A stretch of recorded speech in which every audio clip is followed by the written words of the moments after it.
Opération de sensibilisation au développement durable. Journée de restitution depuis le hall Pierre Bérégovoy du Conseil départemental de la Seine-Maritime.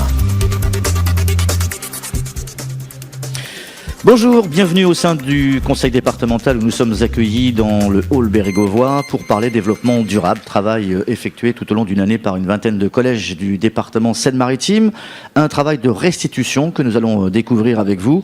Tout au long de ce plateau, nous accueillons 3 nouveaux collèges, le collège André Siegfried Saint-Romain de Colbos pour l'adresse. On dit Colbosc en Seine-Maritime, on dit Colbos dans le Calvados. C'est juste une petite précision. Collège Arthur Rimbaud, donc à Saint-Aubin-les-Elbeuf, et Louise Michel, également à Saint-Étienne-du-Rouvray. Je vais commencer par le collège André Siegfried, à Saint-Romain du Colbosc, de la plante à l'assiette. Voilà le travail qui a été donc effectué tout au long de cette année, avec les élèves et leurs professeurs, au nombre de 2, puisque Madame Durand est là pour les arts plastiques, et Madame Gênes, je crois, qui représente les mathématiques, est au premier étage. Elle s'est occupée également du développement durable. Alors, quels sont les élèves qui vont nous parler de tout cela? Je crois qu'il y a Morgane, Paul, Justine et Clément. Clément, le dernier cité, va prendre la parole. Alors, je te passe un petit micro, Clément. Voilà. Alors, le travail qui a été effectué par ton groupe consiste en quoi? Mets bien le micro, voilà. On a travaillé principalement sur le gaspillage alimentaire. Et en fait, ça a commencé à partir d'un film. Donc, Oui. on allait voir un film. Donc, Le titre du film Le scandale du gaspillage alimentaire. D'accord. Et donc, à partir donc, de ce film, c'est comme ça. Paul, prends le relais. Ils expliquent qu'il y a beaucoup d'aliments qui sont pas encore consommés, qui sont même pas dans une assiette, D'accord. et qui sont directement jetés à la poubelle. Donc on essaye de réduire le gaspillage alimentaire. Un exemple sur des aliments dont tu me parles? Le poisson. C'est-à-dire que le poisson est jeté et pas consommé à fond. Oui. En gros, c'est ça. Exemple, quand ils reviennent de la pêche, des fois ils les prennent pas tous, ils vont directement. D'accord. Justine? C'est Justine, c'est ça? Oui. Ils vont directement prendre ceux qui sont plus esthétiquement plus beaux, qui sont... D'accord. Donc les poissons pas beaux sont pas mangés? Non, ils mettent du produit dedans et ils sont rejetés à la mer. D'accord. Il y a des enfants qui, beaux ou pas beaux, mangent pas de poisson aussi, ça c'est d'autres histoire. Ah, oui. Et le travail a été fait donc à partir de ce film, et ensuite vous avez fait quoi concrètement? On a fait un questionnaire. Qui s'appelle Mon plateau me raconte. Mon plateau raconte. D'accord. Et on l'a fait au 5e et au 3e. Donc là, on est en train de le dépouiller, le questionnaire, donc on n'a pas totalement fini. Morgane? Oui, on a fait un questionnaire pour essayer de sensibiliser les autres classes du collège et pas que sensibiliser une classe. Est-ce que le gaspillage alimentaire, tu l'as aussi vérifié, toi, chez toi? J'ai essayé de, par exemple, on peut récolter, faire du compost, par exemple, mettre dans le jardin, et comme ça, on peut le mettre en terre. Le travail que vous avez effectué principalement sur les aliments, ça vous a apporté quoi comme réflexion que vous ne faisiez pas forcément tous les jours? En fait, sans s'en rendre compte, on jetait beaucoup d'aliments à la poubelle. Au collège, on a été faire une activité avec les cuisiniers. On a été faire le repas pour le lendemain. Et on a vu qu'il y avait beaucoup de déchets au collège, notamment jetés. D'accord. Dans la cantine scolaire? Oui. Madame Durand, c'est quelque chose que vous avez constaté, vous? Oui. En tant que professeur, donc cette immersion déjà dans la cantine, ça a été quelque chose peut-être d'un... Oui, pour le constater, nous avons pris des photos sans sélectionner les plateaux. C'est-à-dire que nous avons décidé d'une journée précise. Ça, c'est un plateau en fait qui va partir à la poubelle. Ah non, ça c'est le plateau Du départ. d'origine. Voilà. D'accord, ok. Et nous avons exposé d'ailleurs sur le stand différentes photos. Donc nous nous sommes positionnés, Madame Jeanne et moi, à une heure bien précise, plusieurs fois dans la semaine, avec des repas donc différents. Et nous avons pris de façon systématique les plateaux qui arrivaient, on va dire, au débarrassage. Ouais. Et là, nous avons pu constater que les plateaux étaient soit très très chargés, soit parfois vides. C'est le cas pour certains repas. Et après, il y a une analyse, c'est-à-dire que les élèves là vous ont parlé d'un questionnaire, mais il n'a pas été bâti n'importe comment. Ils ont d'abord fait des analyses d'images avec des échantillonnages, une centaine à chaque heure, voilà, pendant une semaine. Et ensuite, comme ma collègue est professeure de mathématiques, elle a exploité ça dans sa discipline en pourcentage. On a un chiffre en tonnage de déchets de votre là, cantine propre?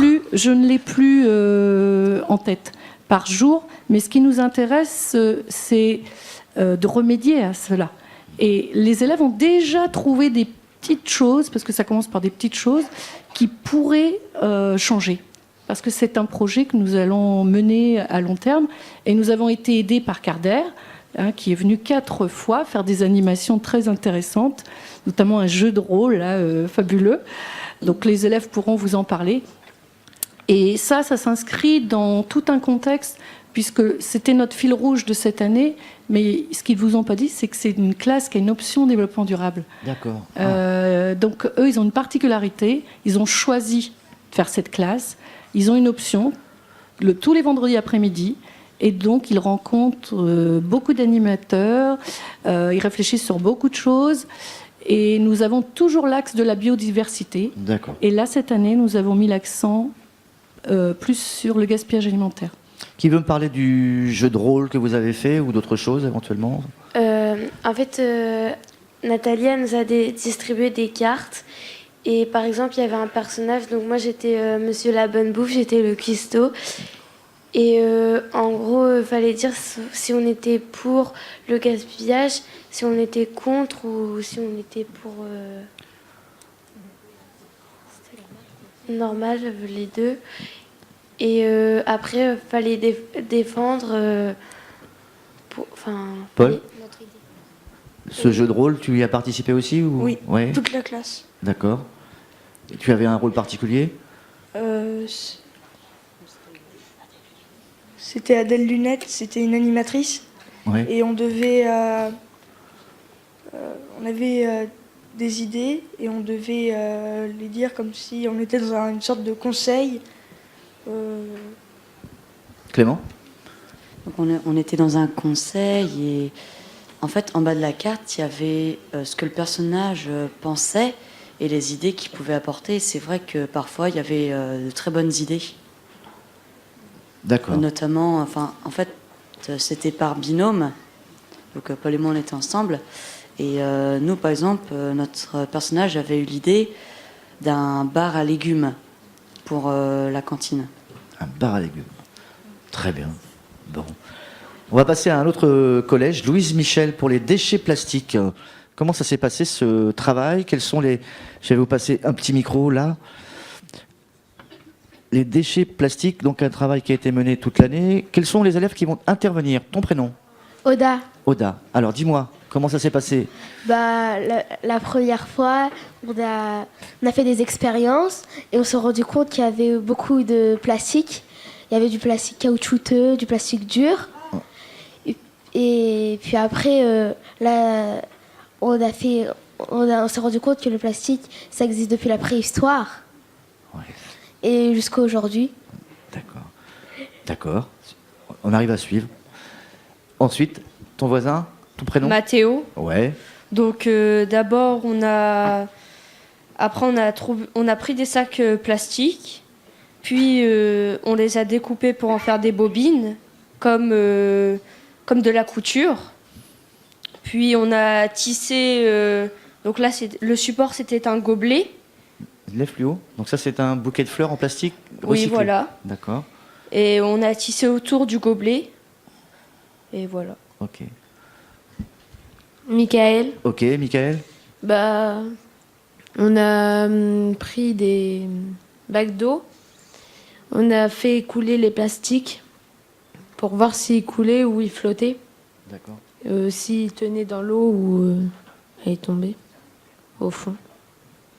Donc vous avez travaillé le plastique et vous avez constaté, la première chose, c'est quoi que vous constatez? On jette trop de choses, même chez vous? Les bouteilles d'eau Oui, sont pas on jette réutilisées? trop de plastique alors qu'on peut en faire plein de choses. Mais normalement, il y a un recyclage. On met ça dans les sacs jaunes, ça repart Oui. ensuite.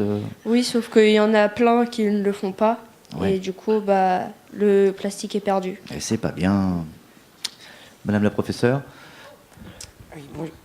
Donc, Madame Beck, professeure de SVT. revenez Donc, un peu sur cette histoire de préhistoire et de plastique qui Oui, m'intrigue. alors, dans un premier temps, en fait, ce qu'on a fait, c'est qu'on a fait une collecte de plastique dans le collège pour voir effectivement la quantité de plastique qu'on retrouvait, qui était jeté à la poubelle. Donc, ils ont fait des expériences dessus. Et ensuite, ils ont fait des recherches sur le plastique et ils ont fait des plastiques de la préhistoire à aujourd'hui. Donc, les premiers, c'était plus des sortes de colle, de résine.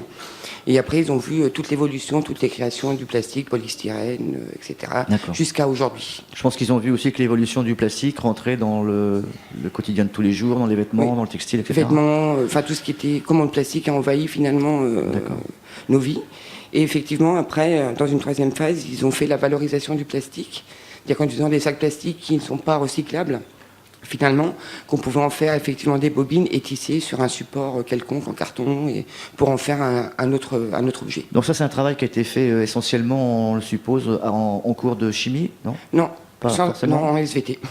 D'accord. Il n'y a pas eu de participation d'autres professeurs S'il y a eu Madame Bud, professeure d'histoire géographie, D'accord. qui a également participé. On a mis d'autres choses en place, comme on a enterré du plastique pour voir ce qui va devenir, mais c'est toujours en cours, ça n'a pas encore été déterré.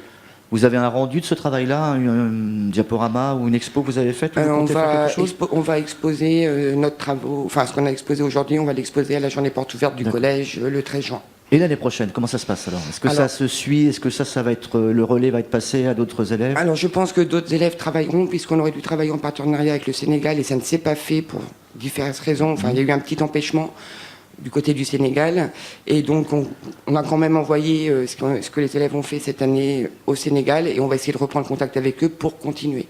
Donc peut-être en 5e, puisque ça collera bien avec le programme d'histoire-géographie, peut-être qu'ils pourront continuer, ou avec notre classe, le projet de toute façon est amené encore à évoluer. Ok. Est-ce que les objets qui ont été construits, etc., ont eu une utilité plus tard, non? Pour un crayon, enfin pour voilà, la fête des mères, la fête des pères. Voilà, ça, mais comme on veut, oui. D'accord. Mais c'est un objet plutôt utile, enfin même Ouais. plutôt que décoratif. D'accord. Donc il y a une classe qui est complètement décorée, peut-être avec ces objets-là. Oui, la mienne. La vôtre? D'accord. Vous avez encore beaucoup de place, on peut encore vous amener des choses. D'accord. Le collège Arthur Rimbaud, maintenant, qui lui s'est occupé également de développement durable. Nous avons Clara, je crois que c'est Sabrina et Médéric. C'est Sabrina ou non? Sorna. Sorna, voilà, et Médéric. Vous avez travaillé sur quoi? Nous, on a fait un parcours pédagogique destiné aux élèves de primaire D'accord. pour leur faire découvrir notre parc et ce qu'il y a dedans. Le parc qui est situé à côté de votre collège? Dans notre collège. Dans votre collège? D'accord. Comment ça s'est passé alors, ce travail? On a d'abord fait une visite avec une personne de Carder, de l'association Carder. Et après, on a fait différentes affiches pour faire différents thèmes. D'accord. Sorna? On a fait plusieurs parcours, 5. On a fait un parcours vert sur les arbres. On a fait un parcours rouge pour les petites bêtes du sol. On a fait un parcours jaune sur les oiseaux. Et un parcours bleu pour les êtres vivants de la mare. Et un parcours blanc pour les animaux de la mare. Ah, elle a fait tous les parcours, il ne te reste rien pour toi. Médéric, est-ce que tu as fait quelque chose de spécial sur ces parcours, justement? En fait, moi, je fais le parcours vert sur les plantes. Et Explique-nous, qu'est-ce que tu as fait, justement? alors, Oui, mais encore.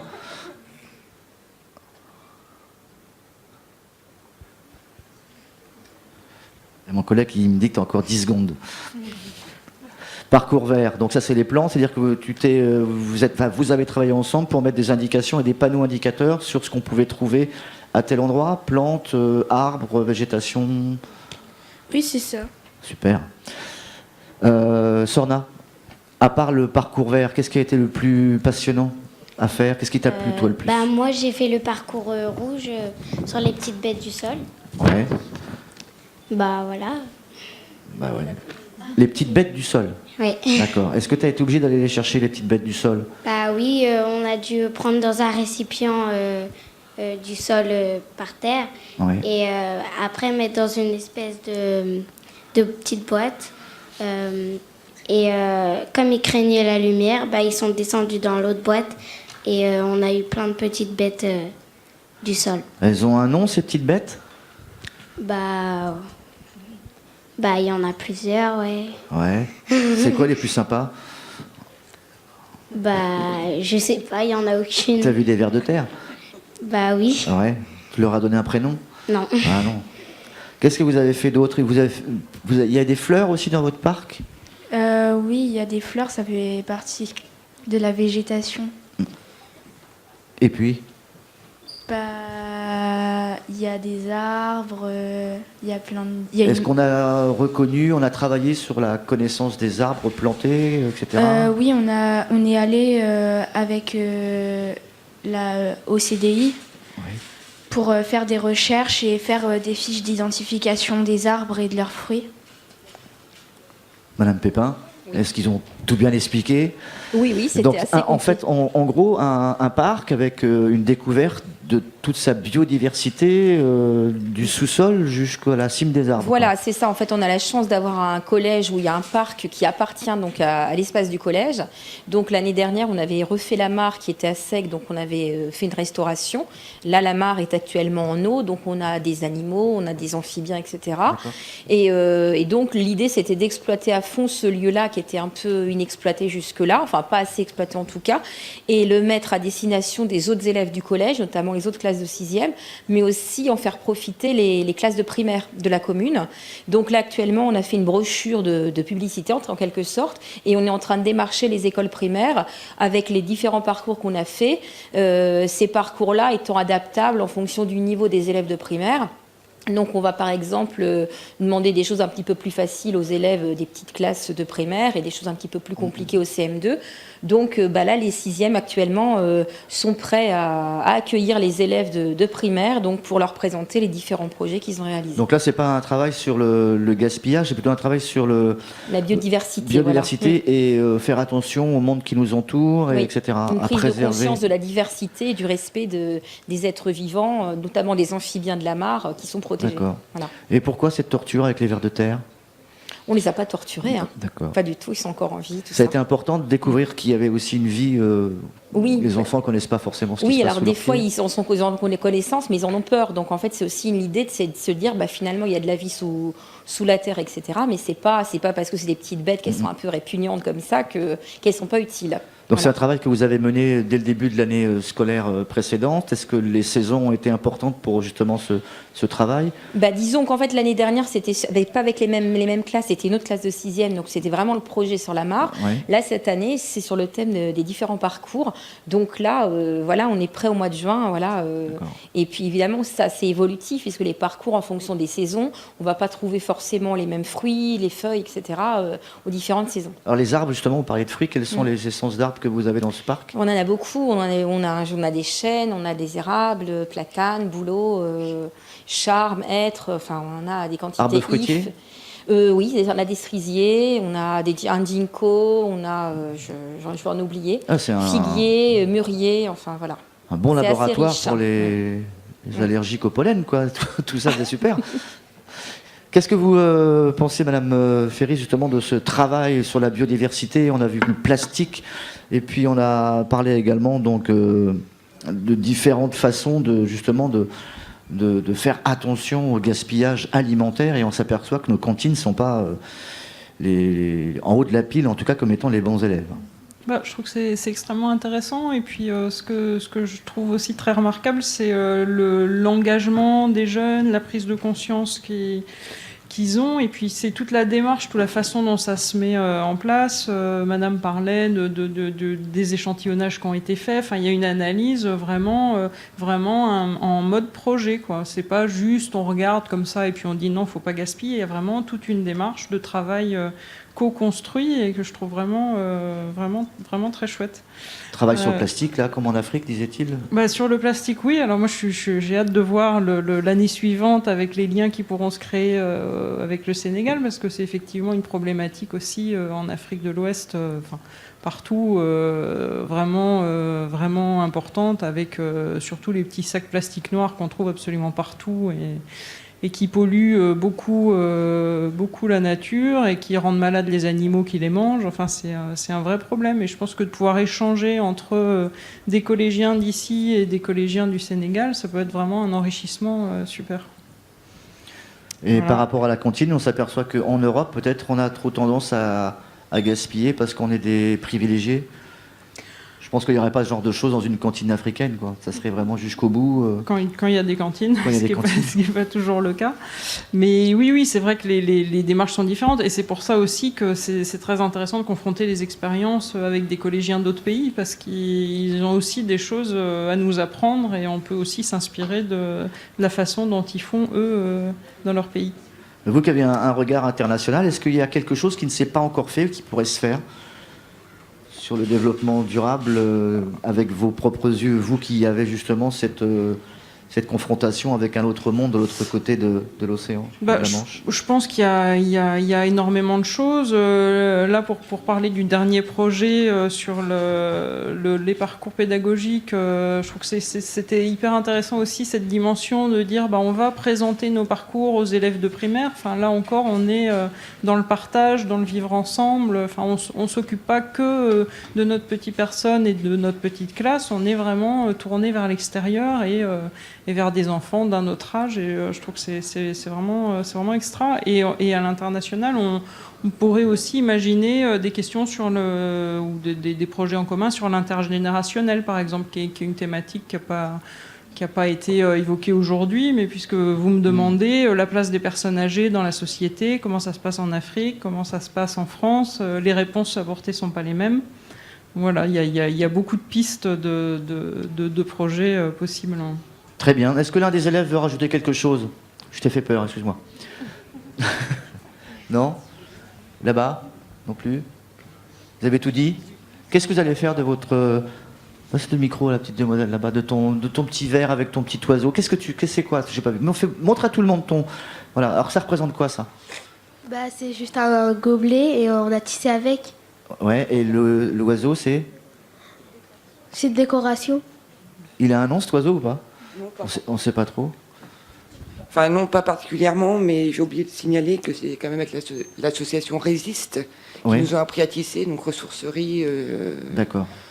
de Rouen, qui nous a appris à utiliser, à recycler. Okay. Mais les élèves peuvent emmener les choses chez eux? Ils les emmèneront une fois qu'ils ont été exposés au collège, ils les ramèneront à la maison. Ok. Sur ce, nous allons nous séparer. Dans quelques instants, un autre plateau avec d'autres collèges. Comme disait la grande poétesse, résiste et prouve que tu existes. On se retrouve dans quelques instants. À tout de suite.